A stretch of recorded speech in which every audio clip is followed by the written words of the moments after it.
ഇനിയിപ്പോൾ നമ്മൾ ഇവരെ കൂട്ടിയിട്ട് പോകുന്നത് ഇന്ത്യ ഗേറ്റിലേക്കാണ്. ഇവിടെ എത്തുമ്പോഴേക്കും സമയം ഏകദേശം ഉച്ചയായിട്ടുണ്ട്. നല്ല വെയിലും അതേപോലെ തന്നെ നല്ല തിരക്കും അവിടെ ഉണ്ട്. അവിടെ എത്തി ഇങ്ങനെ നടക്കുമ്പോഴാണ് ഒരാളെ നമ്മൾ കണ്ടുമുട്ടുന്നത്. ഞാൻ കുറേ പ്രാവശ്യം വേണ്ടാന്ന് പറഞ്ഞിട്ടും എനിക്ക് ട്രയലായിട്ട് എടുത്തുതന്ന ഫോട്ടോസാണ് നിങ്ങൾ ഈ കാണുന്നത്. ആളെടുത്തു തന്ന ഒരു ഫോട്ടോ കണ്ടപ്പോൾ തന്നെ എനിക്ക് മനസ്സിലായി നല്ല കഴിവുള്ള വ്യക്തിയാണ്. പിന്നെ ഞാൻ പൈസ കൊടുത്ത ഫോട്ടോസ് എല്ലാം വാങ്ങി. പിന്നെ ഞാൻ ആളോട് പറഞ്ഞു, നിങ്ങൾക്ക് നല്ല ടാലന്റ് ഉണ്ട്, നല്ല ഓപ്പർച്യൂണിറ്റി നിങ്ങൾക്ക് കാണുന്നുണ്ട്, പുറത്തൊക്കെ ഒന്ന് ജോലി നോക്കി ഉറപ്പായാലും കിട്ടുമെന്ന് പറഞ്ഞു. പിന്നെ ഞാൻ മാത്രം ഫോട്ടോ എടുത്താൽ പറ്റില്ലല്ലോ, അതുകൊണ്ട് ഞാൻ എൻ്റെ ഫ്രണ്ടിനെയും കൂടി റെക്കമെൻഡ് ചെയ്ത് ആളിനെ കൊണ്ട് ഫോട്ടോ എടുപ്പിച്ചു. മറ്റുള്ളവരൊക്കെ ഒരു ഫോട്ടോയ്ക്ക് 40ഉം 50ഉം പറയുന്നവിടെ ആള് നമുക്ക് വെറും 20 രൂപയ്ക്കാണ് ഫോട്ടോസ് എല്ലാം എടുക്കുന്നത്. ആൾ തന്നെ നമുക്ക് വേണ്ട സൺഗ്ലാസ് അതേപോലെ തന്നെ ഫോട്ടോയിൽ നിൽക്കേണ്ട പോസ് കാര്യങ്ങളൊക്കെ അവർ തന്നെ പറഞ്ഞു. ഇവർ ഈ ക്യാമറ ഇവിടുന്ന് റെന്റിന് എടുത്തിട്ടാണ് നമുക്ക് ഫോട്ടോസൊക്കെ എടുത്തു തരുന്നത്. ഏതായാലും ആളുടെ നമ്പറും വാങ്ങി ആളോട് ബായും പറഞ്ഞ് നമ്മൾ അവിടെ നിന്ന് തിരിച്ച് നടക്കുമ്പോഴാണ് അവിടെ വരുന്ന എല്ലാ ബസ്സിനും ഒരേ പേരുള്ളത് കണ്ടത്. രാവിലെയെന്നില്ല ഉച്ചക്കേന്നില്ല, എപ്പോഴും ഡൽഹിയിൽ നല്ല ട്രാഫിക്കാണ്. ഉച്ച സമയത്തും പൊള്ളുന്ന ചൂടിലും വണ്ടിയിൽ ഏറ്റവും മേലെ ഒരു കവറും ഇല്ലാതെ കിടന്നുറങ്ങുന്ന മനുഷ്യനെ ആദ്യമായിട്ടാണ് കാണുന്നത്. അങ്ങനെ നമ്മൾ അടുത്ത സ്ഥലമായ ഹുമയൂൺ ടോംബിലേക്കാണ് വന്നിരിക്കുന്നത്. അവിടെ നിന്ന് എൻട്രി ടിക്കറ്റും എടുത്ത് നമ്മളെല്ലാവരും അകത്തേക്ക് കയറുമ്പോൾ തന്നെ സ്ട്രൈറ്റ് ആയിട്ടുള്ളൊരു വഴിയും പിന്നെ വലതു ഭാഗത്തേക്ക് ഒരു വഴിയാണ്. ആദ്യം തന്നെ വലതു ഭാഗത്തുള്ള വഴി കൂടെയാണ് ഞാൻ പോയത്. അവിടെ പോകുമ്പോൾ ഈ ഒരു കാഴ്ച നമുക്ക് ആദ്യം കിട്ടും. പുറത്തുനിന്നുള്ള ഈ ഒരു വ്യൂ മാത്രമല്ല, നമുക്ക് അതിന്റെ അകത്തേക്കും കയറാം. അതിൻ്റെ ഉള്ളിൽ എന്താണെന്ന് അറിയാൻ വേണ്ടി ഞാൻ പോയി നോക്കിയപ്പോഴാണ് ഈ ഒരു കാഴ്ച. ആ കാലയളവിൽ മരിച്ച ഓരോരുത്തരുടെ കല്ലറയാണ് ഇത്.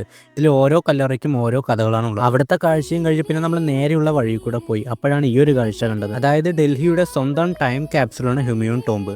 താജ്മഹലിൻ്റെ ഒറിജിനൽ ബ്ലൂ പ്രിൻ്റ് എന്നൊക്കെ വേണമെങ്കിൽ പറയാം.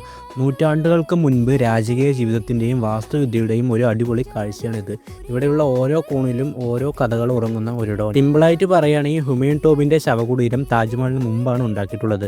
ഏകദേശം 1560കളിലാണ് ഇത് ഉണ്ടാക്കിയിട്ടുള്ളത്. താജ്മഹൽ 1630കളിലും. അപ്പോൾ ഹുമയൂൺ ടോംബിനാണ് ഏറ്റവും കൂടുതൽ പഴക്കമുള്ളത്. ഇതിൻ്റെ താഴത്തായിട്ട് വലിയൊരു ഗാർഡൻ തന്നെയുണ്ട്. നല്ല പുല്ലും പച്ചപ്പുള്ള ഗാർഡൻ തന്നെയാണ്. അതുകൊണ്ട് നമുക്ക് അവിടെ ഇരിക്കാനും വിശ്രമിക്കാനൊക്കെ പറ്റും. ഈ ബിസിയായ ലോകത്ത് ഈ ഉച്ച വെയിലത്ത് ഇവിടെ വന്ന് ഇരുന്ന് ഈ ഒരു കാഴ്ച കാണാനും വേണം ചെറിയൊരു ഭാഗം. അങ്ങനെ അതും കണ്ട് എല്ലാവരും തിരിച്ച് വരുന്നവരെ ഞാൻ കുറേ നേരം അവിടെ തന്നെ ഇരുന്നു. ഈ സ്ഥലത്ത് കൂടുതൽ ഫോറിനേഴ്സാണ് ഇതൊക്കെ ആസ്വദിക്കുന്നത്. ഇന്ത്യയിലുള്ളവരൊക്കെ ജസ്റ്റ് ഫോട്ടോ എടുക്കാൻ വേണ്ടിയിട്ടാണ് ഇവിടെ വരുന്നത്. അവിടുത്തെ കാഴ്ചകളും കണ്ട് ഞങ്ങൾ അവിടെ നിന്ന് ഇറങ്ങി. ഇനിയിപ്പോൾ എല്ലാവരെയും കൂട്ടി നമ്മൾ മാർക്കറ്റിലേക്കാണ് പോകുന്നത്.